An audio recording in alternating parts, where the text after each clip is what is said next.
Cada vez que se enciende una luz, aparecen las sombras. La forma y el tamaño dependen mucho del punto de vista. En realidad, casi todo sobre las sombras depende del punto de vista. También influye, un poco, la clase de luz que se haya encendido. Las sombras son importantes. Sin ellas sería difícil encontrar cualquier cosa. No sabríamos de las sonrisas, ni de las tortas de cumpleaños o de las horas para visitar amigos. Si todo fuera luz, no habría contornos, bordes, contrastes, esquinas. Nada. La luz y la sombra son partes del todo y una no es sin la otra. Las sombras son importantes y están llenas de significados. Muchas veces las sombras pueden darnos miedo. Tal vez porque lo que podemos encontrar en ellas es desconocido, al menos a la vista. Y solemos tener miedo o temer lo que no conocemos o no entendemos, que es parecido pero no es lo mismo. En las películas, las cosas peligrosas se esconden en las sombras porque no quieren ser descubiertas, porque si supiéramos que están, las evitaríamos o podríamos anticipar una defensa. En otras historias, en las sombras se esconden sonidos ensordecedores y agresivos, pero cuando la imagen se acerca y se ilumina un poco, descubrimos que eso, que gruñía e imaginábamos como un monstruo lleno de espinas, garras y dientes afilados, es simplemente una pelota de pelos, algo patética, pero con una garganta potente. Y la mayoría de las veces, lo que se esconde en las sombras se parece más a la patética bola de pelos que al monstruo de dientes filosos. Solo que a nuestra imaginación le cuesta reconocerlo. ¿Quién es esa bola peluda? Aunque cueste creerlo, somos nosotros mismos. En nuestras sombras habitan esas partes de nosotros que no queremos ver, pero que gritan que les prestemos atención. A veces nos encontramos con las sombras de otros y sucede lo mismo. Esos otros tampoco quieren reconocer a su bola peluda y gritona. Pero es importante poder diferenciar entre las propias y las ajenas. ¿Con qué armas contamos contra estos mini monstruos? Para que molesten menos, para que ya no nos asusten. La primera, conocimiento. Cuanto más las conocemos, más pequeños se vuelven. Reconocerlos y descubrir cómo son los hace más silenciosos. 2. Mantener la distancia. El ruido ajeno es a causa de sus propias sombras. Muchas veces descubrir lo que hay en las sombras resulta muy chocante y obliga a algunos a tapar lo que no quieren ver. Entonces comienzan a hacer mucho ruido para tapar su miedo o vergüenza. Entre los ruidos están los comentarios o chismes, las burlas, las bromas y un montón de etcéteras. Es más fácil desviar la atención hacia otros que reconocer en nosotros mismos lo que no nos gusta. Recordar este punto puede ayudar a dejar de prestar atención al ruido del otro, al ruido ajeno. Un personaje de un libro antiguo decía: ladran Sancho, señal que cabalgamos. Cuando los mini monstruos chillan, significa que están quedando en evidencia. 3. Iluminar. Las sombras se diluyen con luz, pero más luz pondrá en evidencia nuevas sombras. Entonces, no le tengamos miedo, mejor explorémoslas con curiosidad. Recordar que lo que vemos y lo que otros ven está tenido, influenciado por nuestras partes luminosas, pero también por nuestras sombras. Desde esta perspectiva, la mirada y la opinión de cada uno raramente o casi nunca es objetiva. De todos modos, puede mejorar cuanto más sombras y cuanto más sombras tengamos identificadas. Entonces, las voces ajenas hablan muy poco sobre nosotros y mucho sobre cada uno de esos otros. ¿Sobre quién hablan las críticas? ¿Sobre quién hablan los rumores? Las críticas son parte de esos gritos furiosos de las pequeñas bolas peludas escondidas en las sombras, tan patéticas. ¿Cómo temerles? Las sombras, texto canalizado por Mariela Zingarelli. Buenísimo, me encanta este texto. Bueno, y así damos la bienvenida al cuarto episodio de Silencio del Espacio. Mi nombre es Milagros García Casalia. Mi nombre es Milagros Cubeli, nos presentamos. Y detrás de cámara está Llama. Llama es nuestra gata que está dando vueltas y la presento porque está queriendo, o sea, todavía no se subió arriba de la mesa, pero siento que en cualquier momento aparece. Me encanta este texto, principalmente porque habla de, bueno, los miedos es de lo que vamos a hablar en este episodio. Habla de los miedos y de la sombra, pero de una manera tan casual, como quitándole mucho peso y como desmitificándolos, ¿no? Cuando habla de la bola peluda. Y de hecho hay una parte que no leíste, que es como, creo que mi parte preferida de todo el texto. La eliminé. Que habla de la bola peluda, pelada, ¿cómo es que dice? ¿Quién es esa bola peluda o pelada, peinada o despeinada? Es muy bueno. O sea, es como que lo hace hasta un poco gracioso y es un poco de lo que vamos a hablar hoy, o la energía que queremos traer junto con los miedos, que tal vez uno piensa en los miedos o el miedo, ¿no? O el miedo y lo ve como algo tan pesado y tan como dramático. Es una realidad que atravesar una instancia o una etapa de miedo también es un momento, o sea, cualquier proceso de iluminar la oscuridad, ¿no? Porque está completamente de la mano, ¿no? Como el miedo y el temor a la sombra, eso que está oculto. Totalmente. Como atravesar e iluminar a cualquiera sea la cosa que esté sucediendo, como que es un proceso muy profundo y que no es cómodo en la experiencia humana. Hay muchísimos matices, ¿no? En esas vivencias, pero sí está claro que es una experiencia que no es linda. No es linda. No es alegre. No es alegre, pero también es, como decimos, ¿no? Como una oportunidad de traer a la luz, de poner arriba de la mesa cosas que al fin y al cabo terminan siendo liberadoras. Es como atravesar un momento que quizás da un poco de fiaca para después ya fluir en otra conciencia y haber expandido y tener una percepción de la vida o de un asunto en particular como muchísimo más claro y en verdad, ¿no? Totalmente. Sí, y creo que por eso es que me gustan tanto este texto, porque a pesar de todo lo que decís, que hasta tal vez escuchándolo es como un poco pesado, ¿no?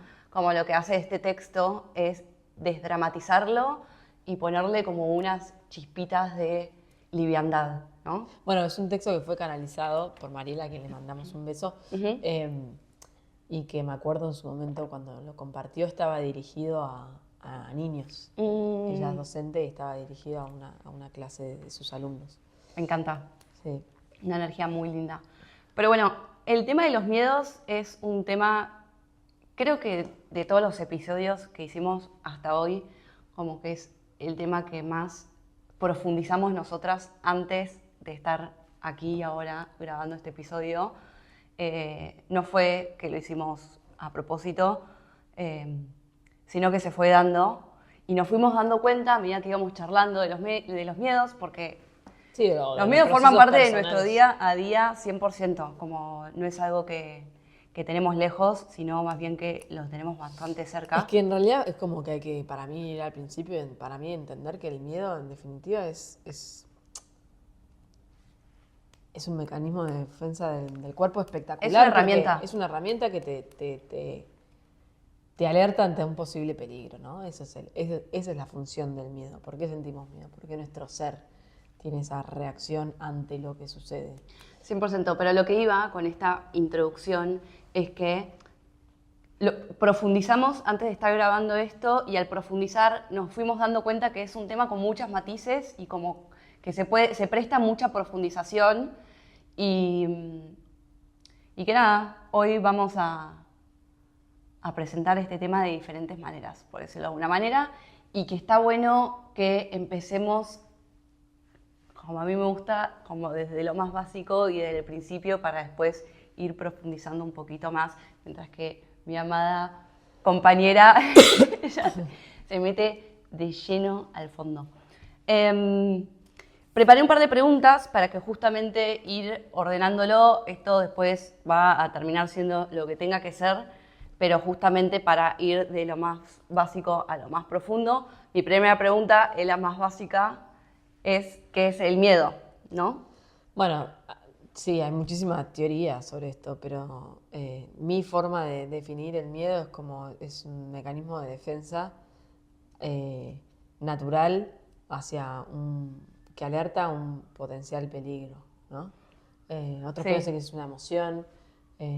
Sí, no, me quedo con algunas palabras. Dijiste alerta, Sí, mecanismo de defensa, sí, me parecen como las más, como que de alguna manera sintetizan lo que es el miedo. Yo acá tengo una definición, es de diccionario, no quiere decir que nos agarramos de esto, pero una emoción sí. natural y universal que surge como respuesta a una amenaza real o percibida que puede poner en peligro nuestra integridad física, emocional o psicológica. ¿No? De acuerdo. A ver, esto sí, creo que todo ser humano en algún momento de la vida sintió miedo, Sí. por A o por B. Yo creo que todos los que nacimos, Por eso todo o ser sea, que humano. en el nacimiento del ser humano no hay chance de ese proceso hermoso que es nacer, pero ya ahí, bueno, hablo por mí, pero digo, ya ahí, ya es como... Sí, estoy hablando más de conscientemente. Yo entiendo que vos, No, siendo ya canal sé, y tener memorias de cuando naciste, eso ya es como que te hace... no, está bien, además me imagino del otro lado la gente dice, no, papá, me está dando el miedo a nacer y yo tengo miedo a morirme, ¿no? Bueno, pero de ahí hay un punto muy grande, creo, como que hay el poder comprender la completud del alma, ¿no? Como un alma, eh, como que es el tiempo en la vida, ¿no? Como que es el tiempo, bueno, el tiempo, o que es la vida, es el tiempo que transcurre entre dos momentos de transformación, uno el nacimiento y otro la muerte. Eh, y el ser humano, en esta experiencia, nada, inevitablemente ve a la muerte como un final y al nacimiento como un comienzo, que lo es. Pero bueno, creo que ahí está un poco el kit. No me voy a meter más profundo, me dijiste que querías arrancar por lo más básico. No se puede, no se puede, no se puede. Me está retando, pero bueno, ya vamos a ir. No, está bueno igual, hablas del nacimiento y Hablo del eso nacimiento y de la muerte como un momento de transformación, Sí. como dos momentos de transformación. Transformación que marcan un lapso de tiempo que es lo que llamamos la vida humana. Entonces, esa muerte o ese final, obviamente, desde esa perspectiva de que esto es un final, es como un botón que desencadena un montón de cuestiones, ¿no? De preocupaciones, de miedos, que es el miedo a perder esa integridad física. ¿Por qué? Porque suponés que la pérdida de la integridad física es el final. Cuando cuando conectamos con nuestro corazón, con nuestra conciencia superior, y mismo observamos la naturaleza y conectamos con esa unidad del todo, comprendemos que hay algo más allá y que nuestra alma completa va, nada, es eterna, ¿no? 100%. Pero, o sea, de alguna manera lo que estás planteando es... O sea, yo hoy, teniendo las herramientas que tengo y entendiendo que nuestra alma es eterna y que, si me preguntás... Tengo miedo de hacer no cosas le que tengo tengo que miedo a la hacer la muerte, semana que viene. sigo teniendo miedo. O sea, va más allá de eso, que 100%. que sí lo que estás planteando y es como, bueno, entendamos de dónde tal vez nace ese miedo. Yo quería empezar con lo más básico, como diciendo, bueno, somos seres humanos y todos, por nacer, Sí. en algún momento de nuestras vidas, por A o por B, sentimos miedo. Sí. Y que eso también lo hace como algo súper universal y Claro, súper normal. Es una experiencia común a todos los seres humanos. Total. Yo lo que hice acá es, de alguna manera, dividir el miedo en dos categorías. El miedo es uno y no es que puede ser de una manera o Es de una otra. emoción, claro. O de otra manera, pero sí como tratando de analizar este miedo, ¿no? Cómo la gente ve el miedo. Entonces, O por vive. lo vive, sí, o lo ve, o piensa, qué es lo que la gente piensa del miedo, ¿no? Entonces, por un lado tenemos este miedo como más universal, el miedo que todos reconocemos como tal, ¿no? Que es el miedo a, primero, la incertidumbre, el no saber qué va a pasar, y dos, a algo trágico. Por ejemplo, podemos decir que a todos los seres humanos, de mayor grado o menor grado, nos da miedo que entren a nuestra casa a robar, ¿no? Como que de alguna manera nos sentimos invadidos, de alguna manera nos sentimos como expuestos. Sería como el miedo a la incertidumbre, no sabes qué va a pasar. El miedo a la si te incertidumbre, van a matar, no sabes si te van a robar, no sabes... Vos estás en tu casa, escuchás un ruido y no sabes qué va a pasar, o mismo llevándolo a algo mucho más básico, estás viendo una peli y ves que te ponen la música, te van creando el ambiente, el sonido, y lo que te genera ese miedo es como no saber lo que va a pasar. Entonces, este es un miedo básico, universal, que todos reconocemos, que incomoda, eso creo que lo dijiste un poco en la definición, y que de alguna manera sentís como esa amenaza física, ¿no? Y después está como esta otra categoría, que de nuevo, aclaro, el miedo es siempre el mismo, pero que es un miedo como mucho más sutil, mucho más profundo, que cuesta identificar que eso es un miedo y cuesta reconocerlo como tal. Más imperceptible, ¿querés decir? Más imperceptible, puedo decir que hasta mucha gente tal vez... inconsciente. Inconsciente, mucha gente tal vez hasta no se da cuenta que eso que está sintiendo es un miedo.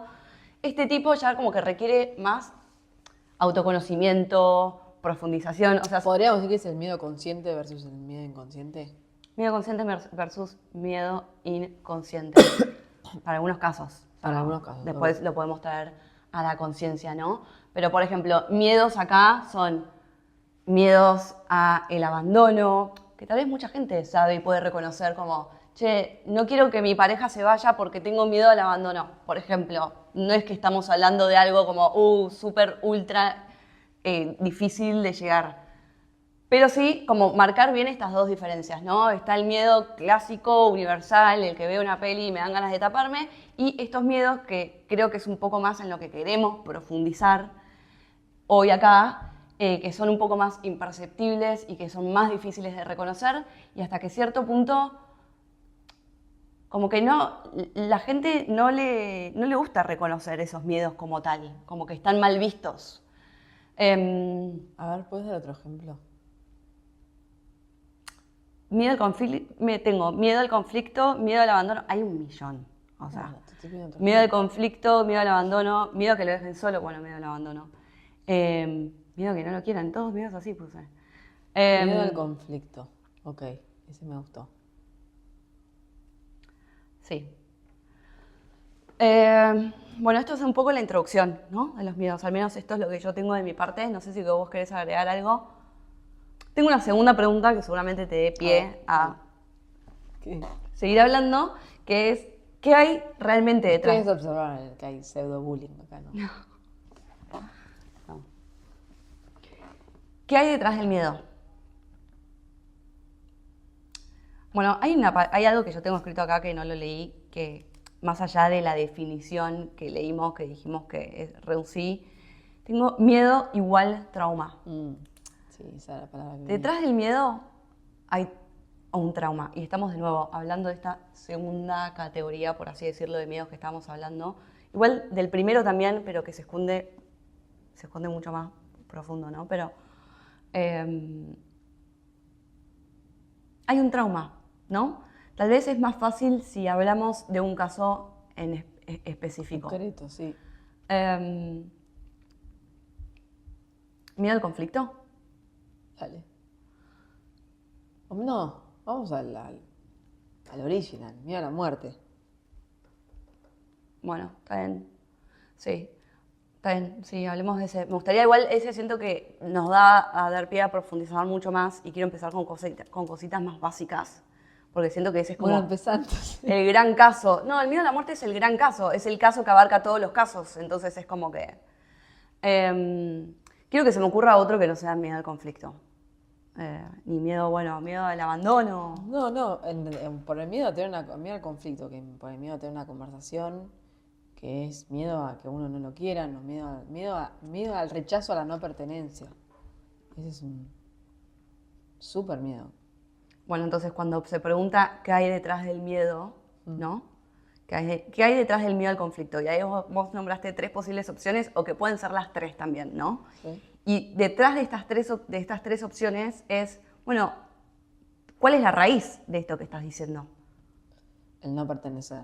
El no pertenecer. Claramente esa alma en algún momento de sus existencias sufrió mucho la exclusión, ¿no? Puede ser la exclusión o también el Es haber- un el haber- ejemplo. No, claro, sí.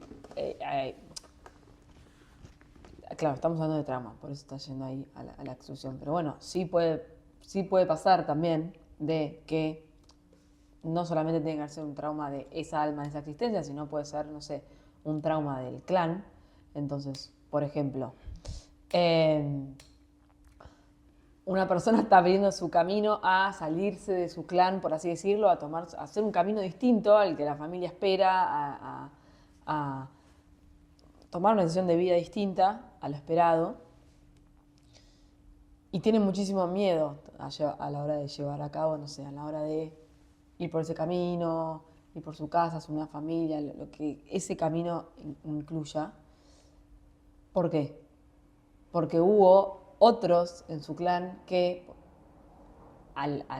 fueron los excluidos, por ejemplo, y fue una situación traumática. Y eso está, por ejemplo, en la memoria del clan. Está en la memoria del clan. Exactamente. Sí, justamente iba a decir eso, ¿no? Como que las raíces posibles de un miedo pueden ser traumas de la vida que uno está viviendo, ¿no? Como por ejemplo traumas de la niñez, traumas de vidas pasadas o traumas transgeneracionales, o sea, del clan, que uno se arrastra y que uno arrastra y trae consigo a la hora de nacer y vivir la vida que está viviendo. Clarísimo. ¿No? Son esas tres. Sí. Puse justo el ejemplo de como una vida pasada, pero también puede ser una vida, vos pusiste el del transgeneracional y podemos también poner un ejemplo de un miedo a algo que pasó en esta vida y que uno bloquea, ¿no? O sea, cuando uno es, por ejemplo, es niño y sufre un abuso, se bloquea como forma de protección y se lo olvida a lo largo de los años y crece y va durante todos esos años teniendo patrones de comportamiento que de alguna manera van como prendiendo una luz, ¿no? Tipo, che, acá está pasando algo, acá está pasando algo, acá está pasando algo, que en el texto que leíste se habla, ¿no? Como que los miedos que están en la sombra de alguna manera nos gritan y nos dicen, che, alerta, alerta, alerta. Y uno puede Taparlo. morir y no haberlo solucionado, o puede darle luz, Iluminarlo. sanarlo, Conocerlo, explorarlo. crecer, aprender y evolucionar. Que eso también es lo que hay. O sea, ¿qué hay detrás del miedo realmente? Cuando nosotros dijimos que el miedo es una herramienta, el miedo es una herramienta En tanto y en cuanto uno esté dispuesto a autoconocerse, cuando use. Porque si uno no está la herramienta y no lo usas, como que es... Por eso, en tanto y en cuanto uno también tenga ese compromiso de autoconocimiento y frene a escucharse y frene a trabajarse y a prestarse atención, a conectar con el amor, ¿no? Como hacer ese freno, ¿no? Como ya empezamos a hablar también un poco de, bueno, ¿qué hacemos con toda esta información? Creo que ahí, hacer esas pausas, escucharse. Lo venimos hablando desde el primer capítulo, ¿no? Estaba a punto de decir eso. El compromiso con uno mismo, con el autoconocimiento. Y no estamos hablando de enrollarse y quedarse como ensimismado en la emoción, no. Sino de realmente prestarse atención y poder identificar como esas pequeñas alertas antes de llegar a esa sensación de revivir un trauma, ¿no? Como... Sí. Cuando, antes de que digas lo que dijiste, estaba a punto de decir lo mismo, que es que algo que tienen en común todos los episodios que hicimos hasta hoy es que terminamos hablando del autodescubrimiento, autoconocerse, el compromiso, la voluntad que hay que tener para hacer estos trabajos que nosotras ponemos sobre la mesa, ¿no? Porque hablamos del miedo y hablamos de la sutileza de ese miedo. Bueno, uno no va por la vida diciendo tipo, tengo miedo al abandono. No, requiere mucho autoobservación. Autoobservación. Total, y también, viste, como... Y cuestionamiento. Como vos querías ir a lo simple, pero digo, como... Cuando aquí hablamos de, bueno, hacer ese trabajo de muchísimas veces tiene que ver con cosas re básicas, como frenar, hablar, poder comunicarse, o con uno mismo, como...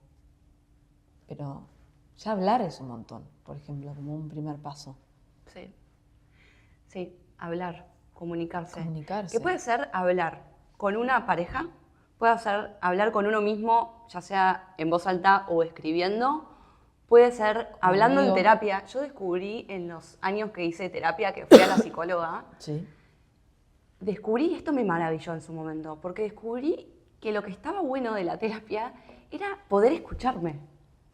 Pero poder escucharme y verbalizar, obviamente que detrás de esa escucha está el realmente conectar conmigo y escuchar lo que me estaba pasando, pero si no, como al verbalizarlo dije como, me estoy escuchando decir un montón de cosas que Que no sabía que pensaba. no me o daba sentía. el tiempo y no me daba no me daba esta hora a la semana para poder hacerlo. Entonces, la importancia de hablarlo no tiene que ser en voz alta, puede ser escribiéndolo, puede ser, bueno, esas herramientas que fuimos nombrando en, creo que casi todos los episodios, o en al menos una las dijimos, son la clave para poder descubrir estos miedos y saber al menos que existen. Porque cuando uno los concientiza, ahí ya estás dando el primer paso.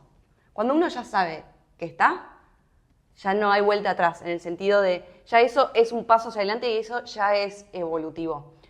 El tema es cuando, bueno, uno vive, y no lo juzgamos, pero el tema es cuando uno vive con todos esos miedos durante toda la vida y los sigue tapando y sigue arrastrando otros miedos de otras vidas y se genera tipo una bola de nieve gigante. Es que además de bola de nieve, el riesgo ahí es que esto lo hablamos en otro episodio, pero ahora lo repito, el miedo ahí es que, como el miedo, como cualquier otra emoción, llegue al cuerpo físico, ¿no?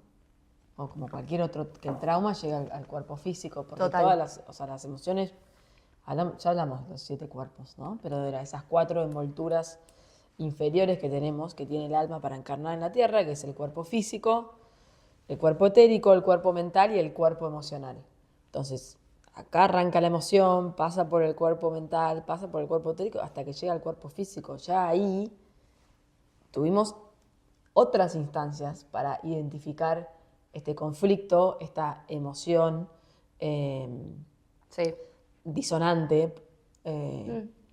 Entonces, esto de estar en la autoobservación, en estar con el corazón abierto, dispuesto a trabajarse, tiene que ver con no esperar a que las cosas lleguen al cuerpo físico también, ¿no?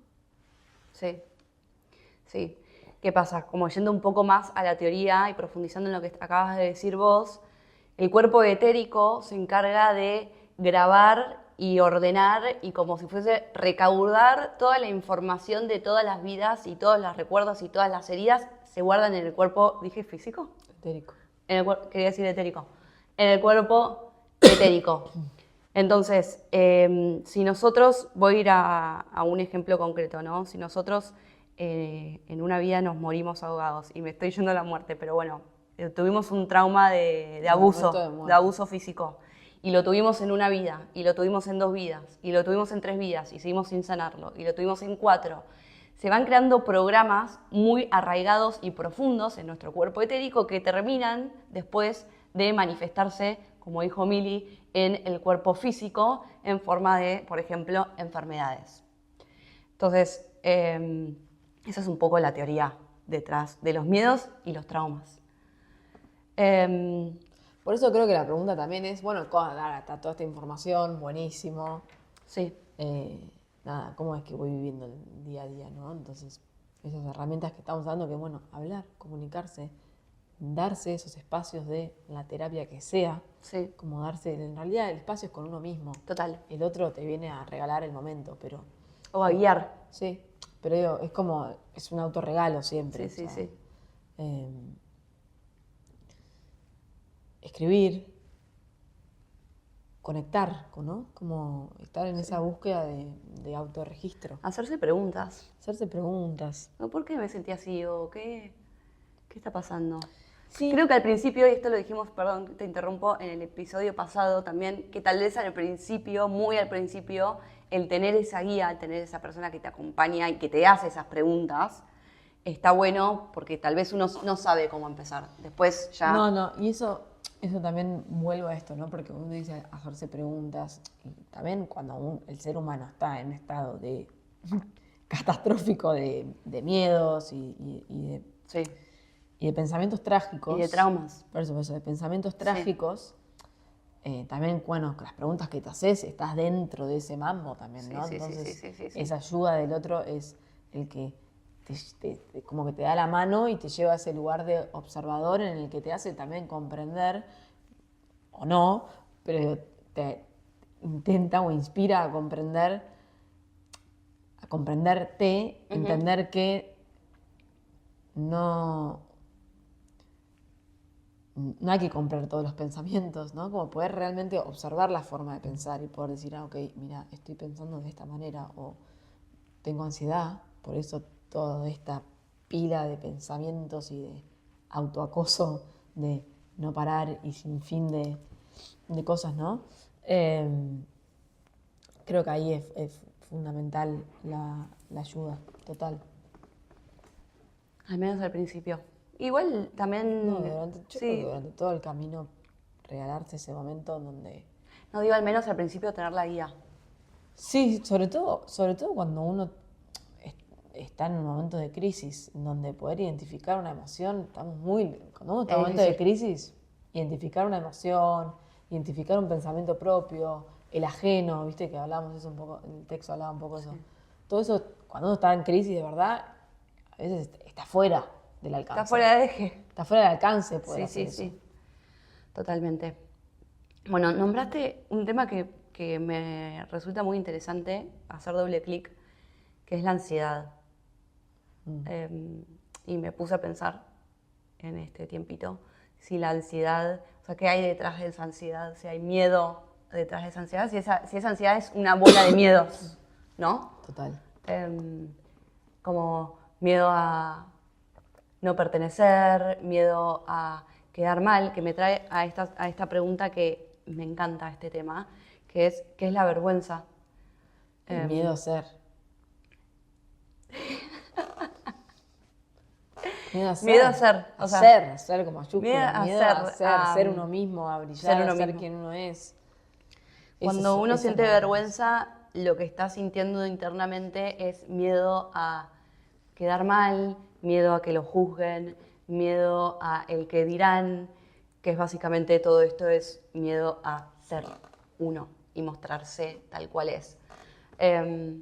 Y es un tema que yo estuve prestando mucha atención, como no solamente cuando la gente dice tengo vergüenza, no desde el juicio, pero qué hay detrás, ¿no?, de esa vergüenza, y también cuando no se verbaliza y se pone como en un lenguaje corporal esa vergüenza.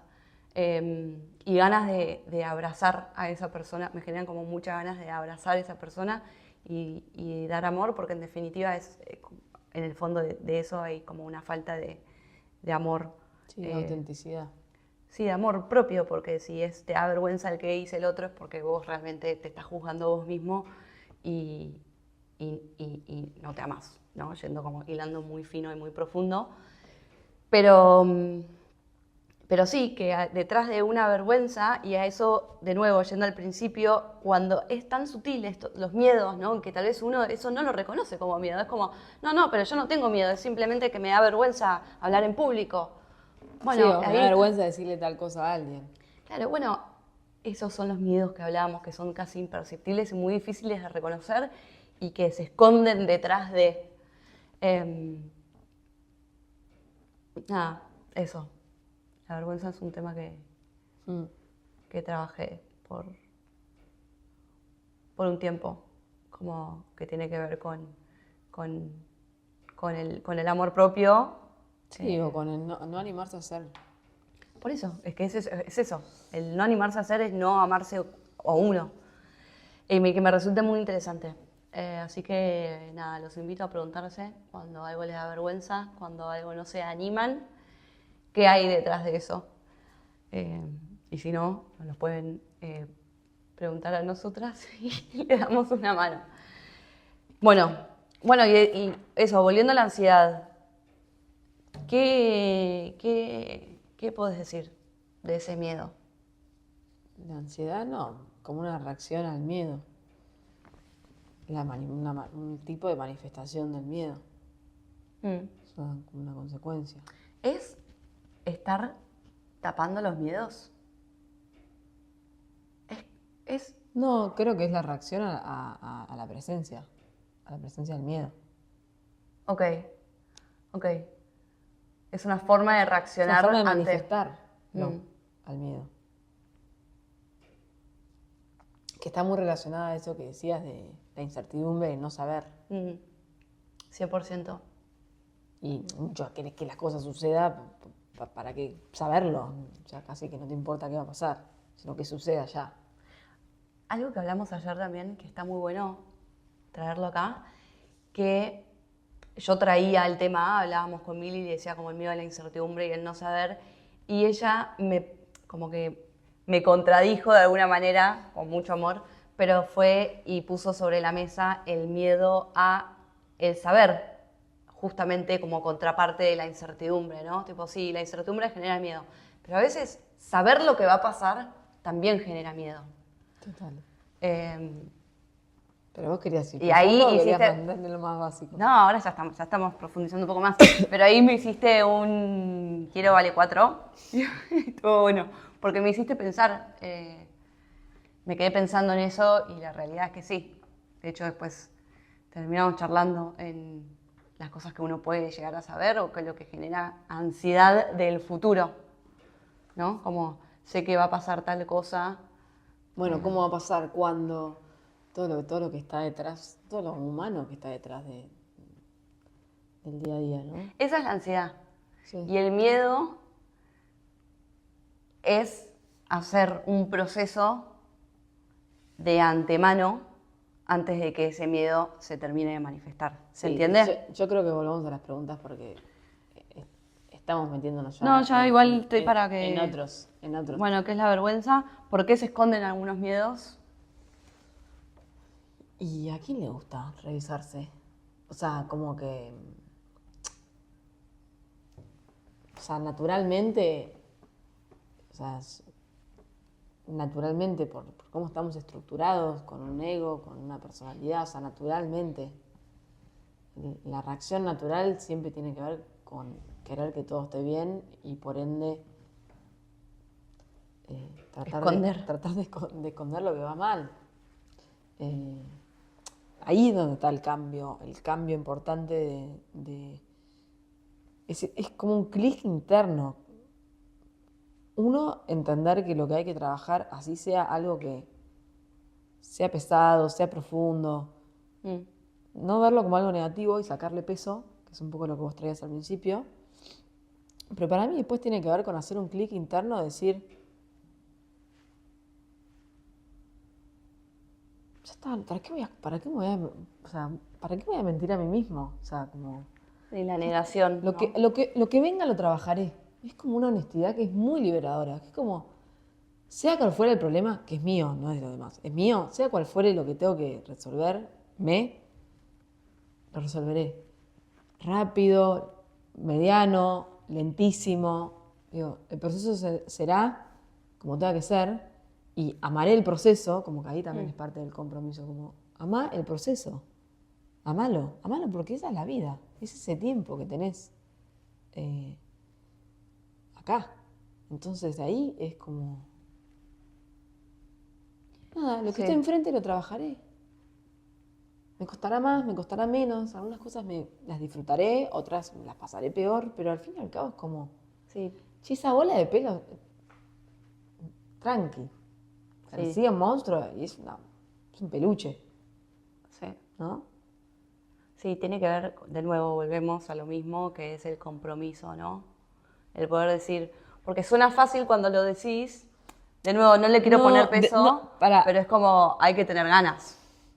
Hay que tener ganas y hay procesos de sanación que son muy incómodos. Sí. Las personas que reviven traumas, ya sea de esta vida o de otras vidas, el proceso de revivir un trauma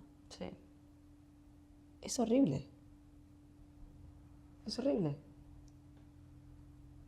Sí. Pero es tan liberador, y acá es lo que estabas diciendo antes, es tan liberador que vale la pena todo lo transformado. Claro, pero acá es donde yo hago, en cuanto a esto de la liberación, hago como dos cosas distintas. Una es cuando vos tenés un bodoque para trabajar, que es un trauma súper pesado, una situación que te está haciendo muy difícil y la pones en frente tuyo y sabés que trabajar eso va a ser muy liberador. Pero después, en el día a día, en ese compromiso con uno mismo, es muy liberador saber que vos contás con vos mismo para trabajar lo que se te presente. Eso ya quita un montón de monstruos de arriba de la mesa. Es como, che, lo que venga, yo me comprometo a trabajármelo. Sí. A partir de ahí es como... Sí, y que cuando haces el primero, ¿no? Como que haces la primera sanación, no importa si es profunda o no, eso también te ayuda a quitarle más peso al resto, ¿viste? Como que el primero Claro, tal vez es que te no petrifica un solamente poco más. peso, sino también como uno va ganando en confianza. Sí. Es eso, como que vas viviendo procesos y vas...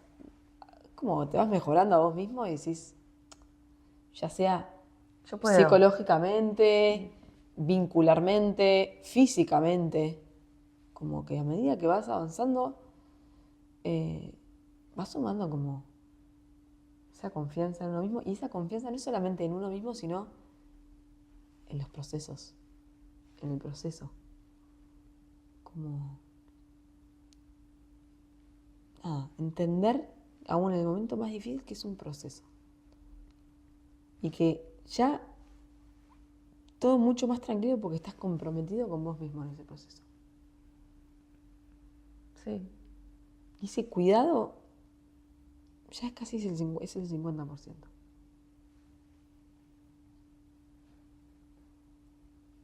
Sí.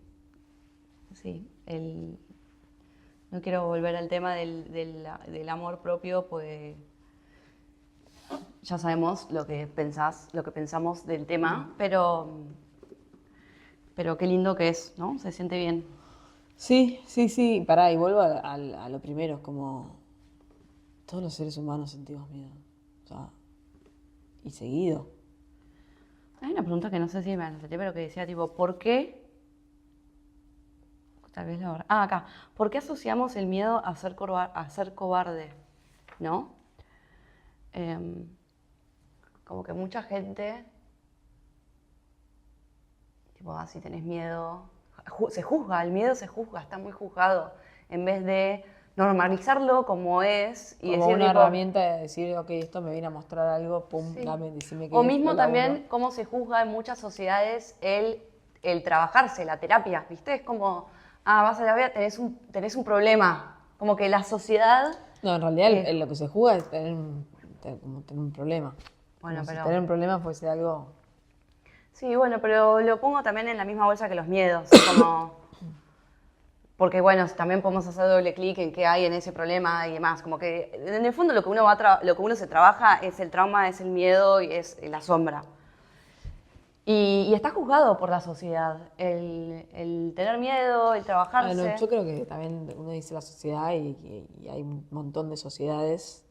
Sí, estoy generalizando, que está mal, sí, Creo pero... que nada, que hay distintas sociedades en donde en algunas estará más abierto, mismo, Obvio. y desde lo macro a lo micro, como hay Sí, familias en donde está súper bien visto y hay familias que no tanto. No, está claro que no hay que generalizar, ¿no? Y está mal que lo haga, pero estoy hablando como en gran parte en general, o muchas personas lo ven como algo, como que se juzga. Y está bueno que eso también, ¿no? Tipo, y creo que los argentinos, de nuevo generalizando, y de nuevo está mal, pero dentro de todas las sociedades somos bastante abiertos a la charla Sí, y demás. Al hablar, al decir en voz alta, al compartir, ¿viste? O sea, es otro tema después qué se comparte y qué no, si está bueno compartir, es otro tema ese. Sí, Hasta qué punto uno comparte el proceso de uno. Pero más allá de eso, lo que estoy diciendo es que está bueno desmitificar al miedo, lo mismo que la bola peluda, pelada, peinado, despeinada, es como... Sí, yo creo, o sea, lo que estás diciendo me parece que se resume en lo importante que es sacar la exigencia, ya sea autoexigencia o impuesta, sí, de cómo debería actuar uno, de qué debería hacer, de cómo se debería sentir, sí, de cómo debería afrontar un proceso, eh,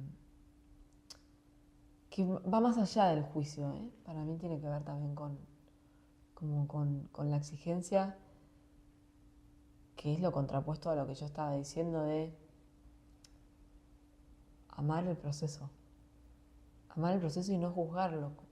El proceso es como es. Y, y creo que cuando uno acepta que el proceso es como es, a partir de ahí ya no hay juicio, es medio como que todo es bienvenido. Hay miedo, es bienvenido. No hay cobardía, es bienvenido, hay aceptación. Hay aceptación de lo que es. Y sí, la autocompasión versus la exigencia es súper eh, importante y es lo que le permite a uno poder realmente encarar un proceso en paz, como soltando el miedo a equivocarse también. Que en mi caso particular es una autoexigencia feroz y con miedo a equivocarme constantemente. Entonces,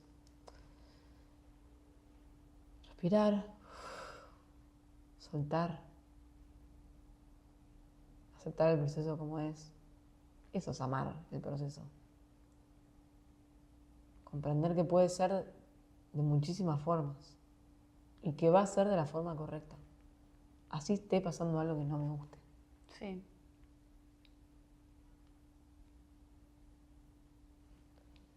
Y bueno, y después la mirada del otro, las palabras del otro. Creo que cuando uno empieza a comprometerse con los procesos internos, que era lo que hablaba al principio, indefectiblemente empieza a poner una barrera, porque empieza a cuidar ese proceso propio y empieza a poner una barrera a la mirada del otro, a la que no quiere decir con no compartir, que no comunicarse, que no contarle a alguien, que no charlar, no. Para mí tiene que ver con conectar con con ese fuero interno y cuidarlo. Con el cuidado. Y cuidarlo. Sí. Creo que va por ahí. O por lo menos desde mi experiencia. Sí. Es difícil. Es difícil llevarlo a la práctica. O sea, desde la primera parte, que es el compromiso, el animarse a hacer el proceso, el hacer el proceso con amor, el saber qué compartir, qué no compartir. Estoy de acuerdo, por eso para mí una de las palabras fundamentales que nombraba al principio para poder empezar a hacer este tipo y dar estos pasos, creo que a veces es necesario, por lo menos en mi caso lo fue, bajar la velocidad. Cuando se hace una pausa, bueno, iré más lento. Sí. Iré más lento y así podré observar más. Pero voy más lento, ¿qué problema hay? La ansiedad. No, pero Estoy jodiendo, este es un caso mío en particular, pero digo, no, tiene más que ver con que muchísima gente vive una vida acelerada, vive una vida de ir de acá para allá, que, no sé, o tenés hijos, o que tenés leyes, todo lo otro. Bueno, pero el tiene trabajo, re que ver con y eso, va, y va, y justamente va, esa y todo. ansiedad, eso, ¿no? El que tengo que llegar más rápido, tengo que hacer esto, tengo que cumplir con esto, Bueno, y objetivos de tal, hay tal, tal. un sistema en el cual de a poco los seres humanos deberíamos ir, en vez de estar subordinados al sistema, teniendo al sistema a la disposición de nuestro ser, 100%. pero es un procesón que vive la humanidad, no cada uno individualizados. Pero eso ya es otro tema. No, más allá de eso igual. Creo que es lo bajar la dijiste, velocidad es la exigencia de que uno se pone con uno mismo y la exigencia del afuera para el otro, o sea, en el fondo se resume en eso. Claro, pero bajar la velocidad es fundamental. Sí. O sea, esa es una herramienta que uno tiene. Yo no estoy diciendo, bueno, deja todo y andate a vivir a la montaña. No, no. Seguí. Seguí Al en tu revés. camino. Sí, sí. Seguí, que ahí están las claves Mm. a enfrentar. Pero bajar la velocidad un poco. Y la subirás a medida que vayas integrando los procesos, sumando confianza, sabiendo que esto también es interesante, como que una vez que uno va despertando o expandiendo su conciencia o viendo ciertas realidades o expandiendo la percepción, después tampoco hay tanta vuelta atrás. Entonces, con lo bueno y con lo malo que eso implica, pero desde el punto de vista de la seguridad también, como bueno, después vas a ir pudiendo avanzar a otra velocidad porque todo esto ya es un valor ya agregado a tu ser. Aceitado. Sí. Sí, bienvenido sea todo lo que decís. Bienvenido sea. Bueno, volviendo al tema de miedo, ¿no? ¿Cómo nos afecta el miedo? Porque en un momento también el texto lo dice, ¿no? ¿Cómo nos afecta el miedo del otro? ¿Por qué es tan importante poder percibir que ese miedo es del otro y hasta qué punto nos dejamos influenciar por ese miedo? Bueno, a ver, yo creo que esto aplica al miedo y aplica a cualquier otra emoción. En los otros episodios hablábamos de poder, por lo menos, empezar a reconocer o a saber o a pensar que no todo lo que sentimos, así sea una emoción que la sentimos como propia, es propia. Puede ser de un otro. En este caso, miedo. Lo mismo un pensamiento, como algo que te entra así, y dices, "Che, capaz, ¿de quién es esto?" Pues yo, cuando uno se pone realmente a observar, no sé si es propio. Y ahí creo que eso es, por eso también hablamos de, bueno, qué importante es la ayuda, ¿no? Porque al principio, o en un momento de crisis, ya solamente transitar lo que uno está transitando es difícil y necesitas de ese otro, de esa guía para poder empezar a identificar que, bueno, capaz no todo eso es tuyo. No, esa emoción capaz no es tuya. Y poder devolvérsela. Es un ejercicio en sí mismo, como devolverla metafóricamente, simbólicamente y energéticamente, como, che, esto es tuyo. O esto capaz es de alguien que ya no está, lo dejo.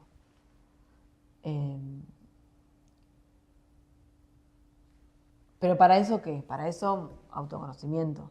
Para eso, De nuevo. observación, como, bueno, ¿qué siento yo realmente? ¿Esto es mío? En los niños muchísimas veces pasa que ellos están manifestando una emoción o algo que se está moviendo en el sistema, ¿no? Como que se largan a llorar o que pasa, ¿no? Como que ponen arriba de la mesa algo que está sucediendo, que probablemente quizás es una emoción que le están sosteniendo a una madre, a un padre. Y poder decirle a un niño como, obviamente, ¿no? De otra manera, pero Sí. poder ayudarlo y guiarlo en sacar esa emoción, empezar a darse cuenta que quizás no estaba dentro de uno, o sea, lo que está.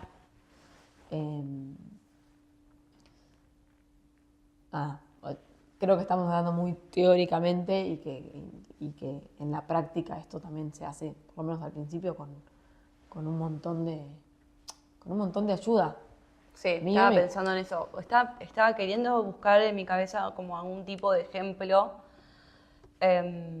A mí me pasa que a veces no, trabajo en un ambiente deportivo con muchísima fuerza, muchísima masculinidad, muchísima violencia por momentos. Y a veces yo me veo hablando en un tono, o ni siquiera hablando, pensando de una forma que digo, che, esto, yo no pienso así. Pero solamente me puedo dar cuenta si yo bajo la velocidad. Porque si yo me quedo en esa velocidad, solamente repito actitudes, repito forma de hablar, forma de comunicarme con el otro, en este caso no muy positiva, Sí. forma de actuar, como que, por eso la pausa y observarse es clave. Y ahí donde yo reconozco, che, pará, esta masa crítica no es mía, está acá, no es Sí. mía. Está acá y también me hago parte de que formo parte de este sistema, si querés, pero no es mía. Sí. Okay. Sí, le voy a agregar, porque vos hablas de el frenar y bajar la velocidad, a veces también se requiere de tomar distancia. ¿No? Y que este tomar distancia es igual a tomarse el tiempo para estar solo, tomarse el tiempo para reflexionar, tomarse el tiempo para hablar con un otro, una terapia, una persona que te guía. De nuevo, ¿no? Es bajar la velocidad y tomar distancia, porque en esa distancia también uno toma perspectiva. Tal vez para vos hoy, siendo quien sos, te es fácil poder hasta mismo, cuando estás en la conversación, darte cuenta de tipo, che, pará, yo no hablo así. Mientras que a veces requiere un poco de...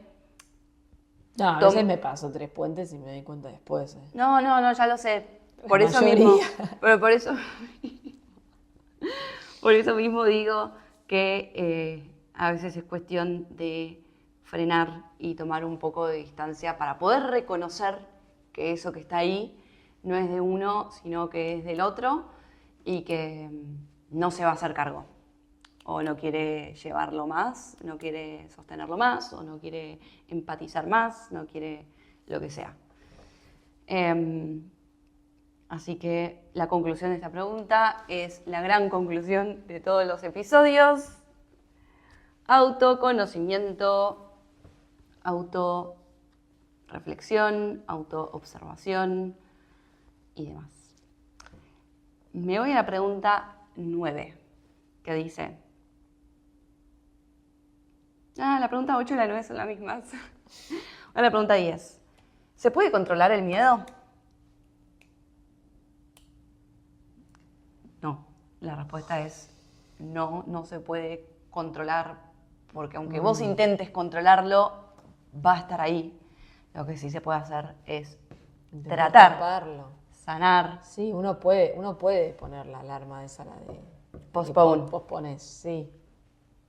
Oh, pero eso, Todo, para mí el punto es que todo, tarde o temprano, sale a la luz. que no existe, el tiempo, sale a la luz.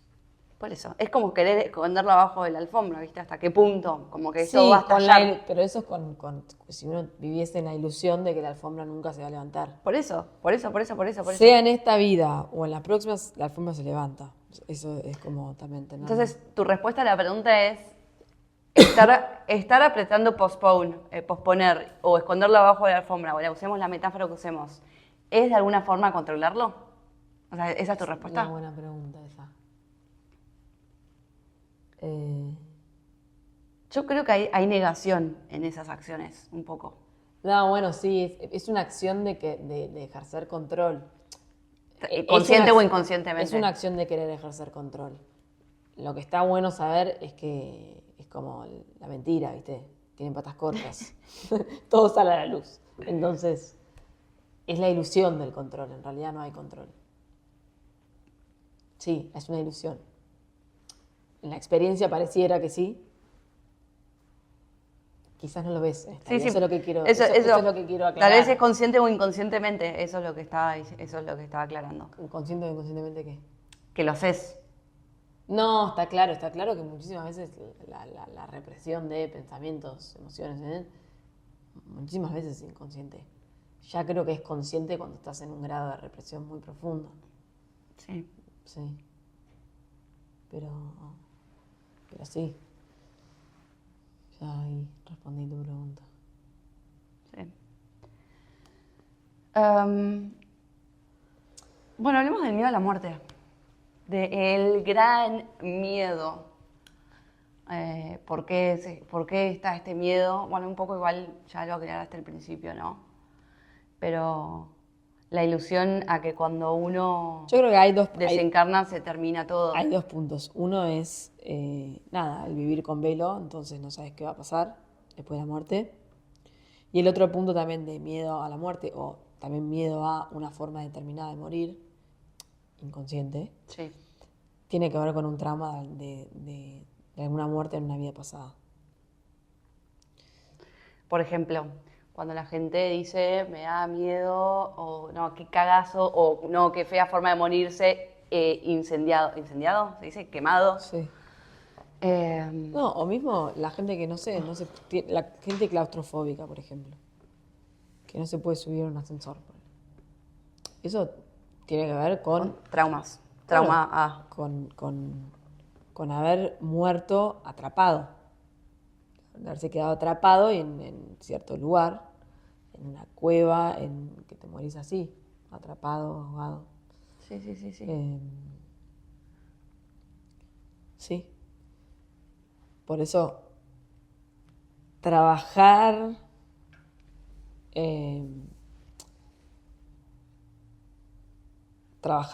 eso por un lado y por otro lado, a medida que uno va expandiendo la conciencia y ese camino de autoconocimiento que estábamos hablando, ¿no? De abrirse a un proceso o a procesos, viene de la mano de cierta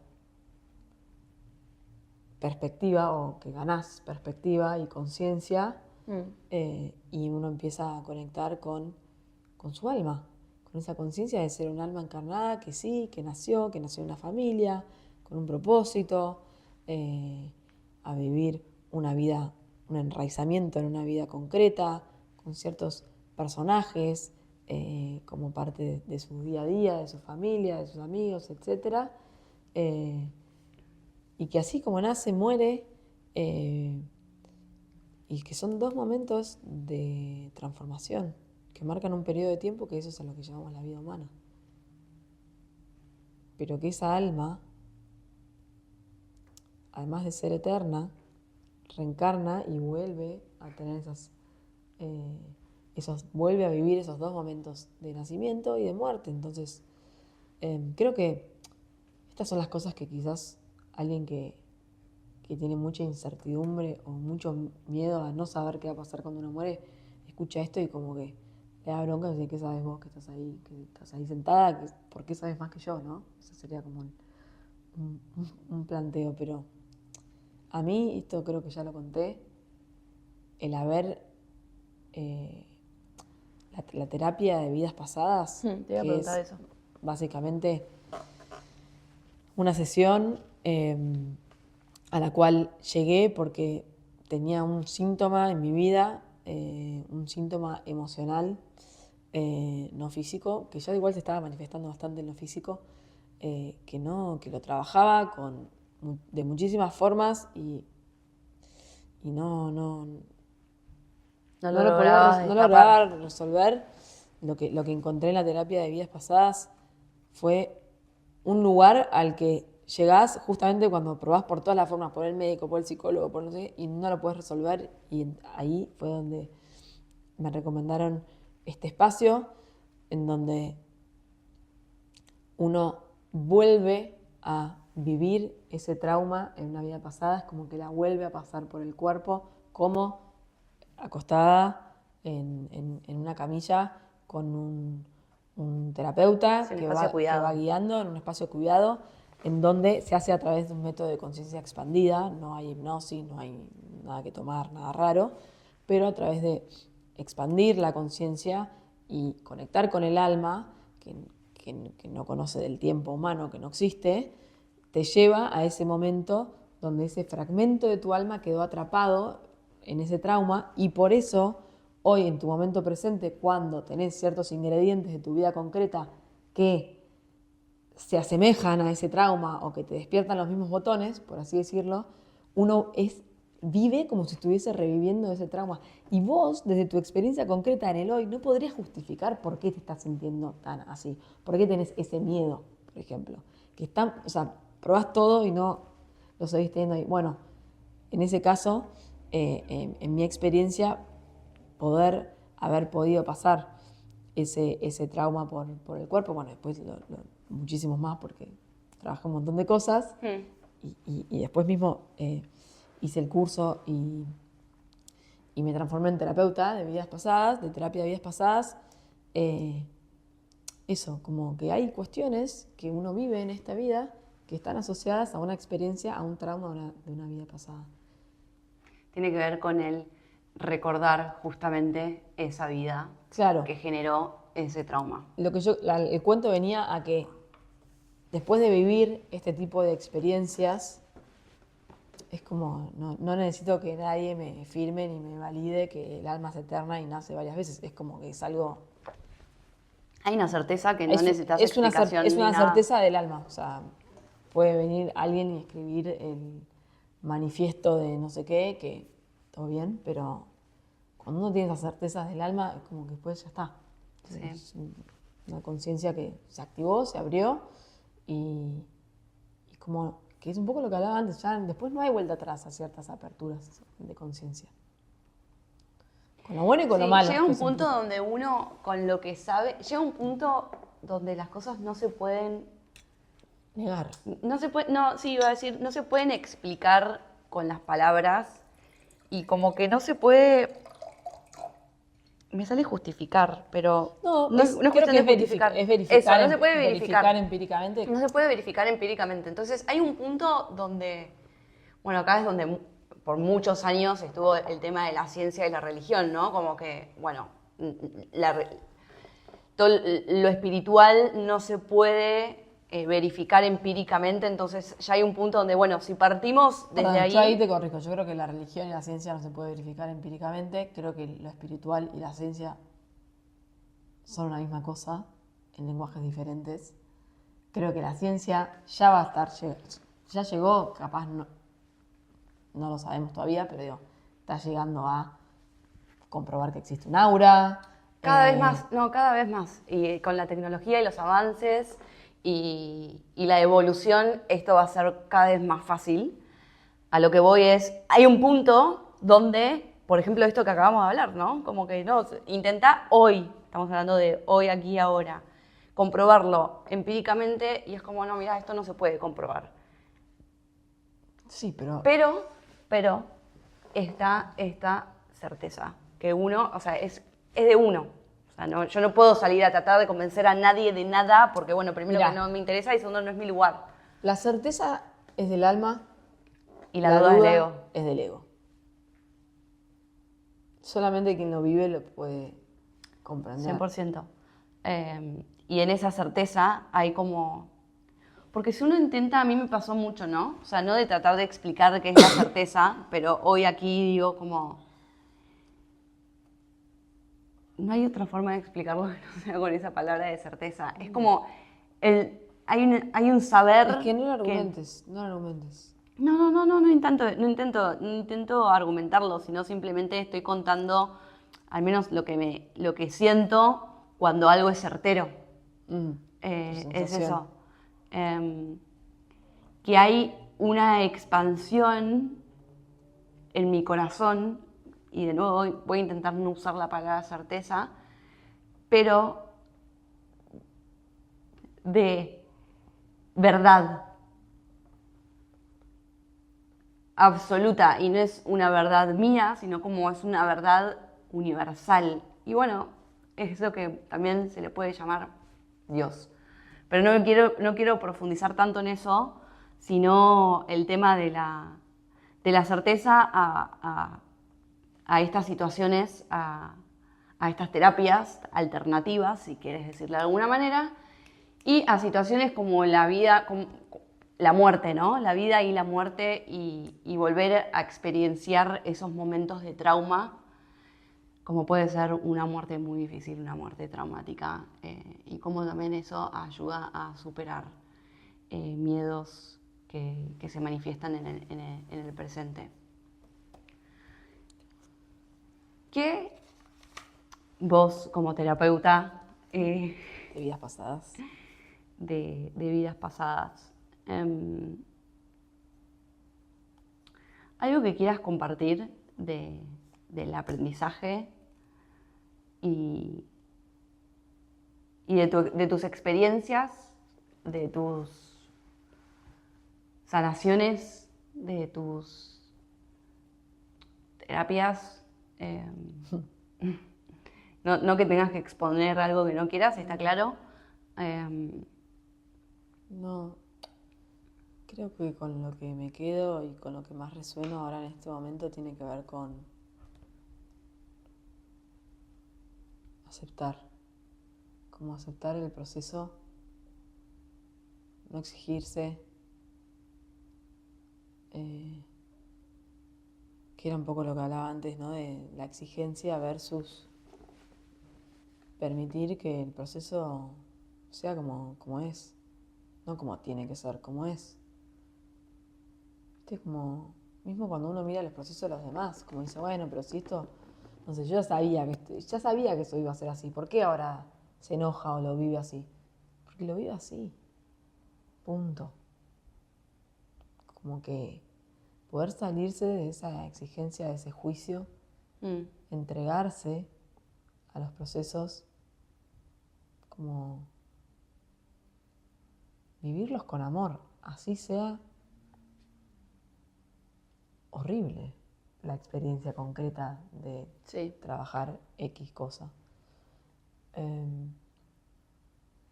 Tenerse paciencia, como que así como que todo sale a la luz, entonces ahí paciencia, darse ese espacio, permitirse ganar confianza a medida que uno avanza, escucharse, escuchar lo que otros vivieron también, escuchar. Sí, para muchas personas sirve mucho el poder identificarse o el poder como el vivir, al escuchar la historia de otras personas, se identifica y ahí se genera como una especie de no estoy solo en esto y el proceso de sanación se hace como mucho más ligero. Sí. Como la compañía, ¿no? La compañía en el proceso de sanación. Yo creo que ahí, bueno, tuve una etapa de miedos profundos en mi vida, así como ataque de pánico y demás.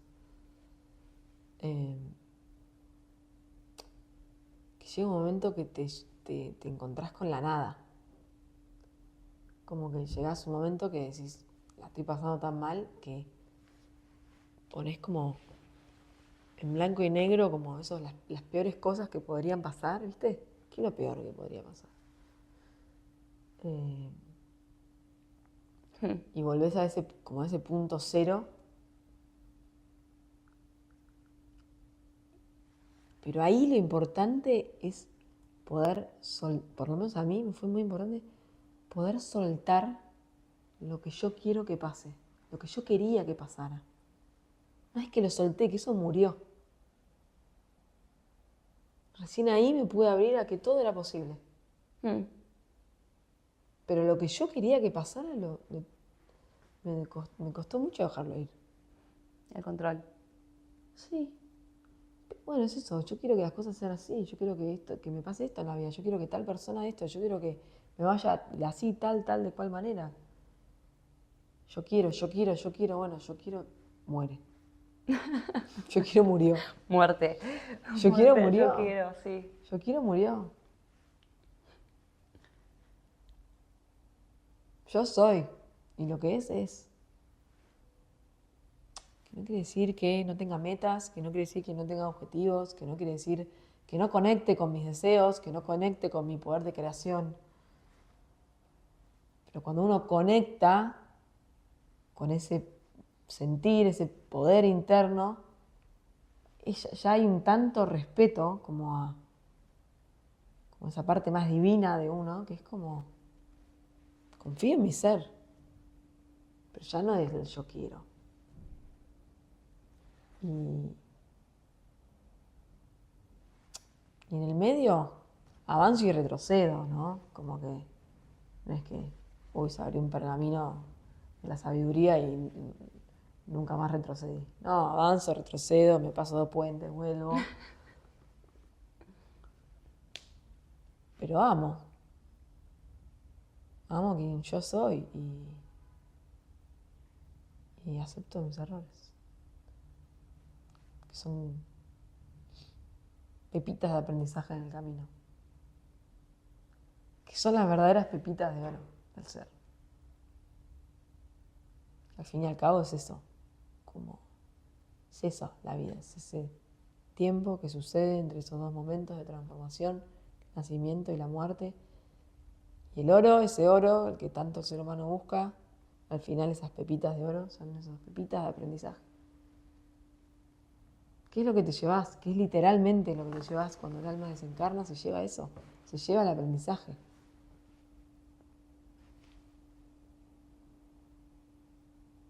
No quiero decir nada para no opacar todo lo hermoso que acabas de decir. Y quiero, o sea, cerrar este episodio con esas palabras.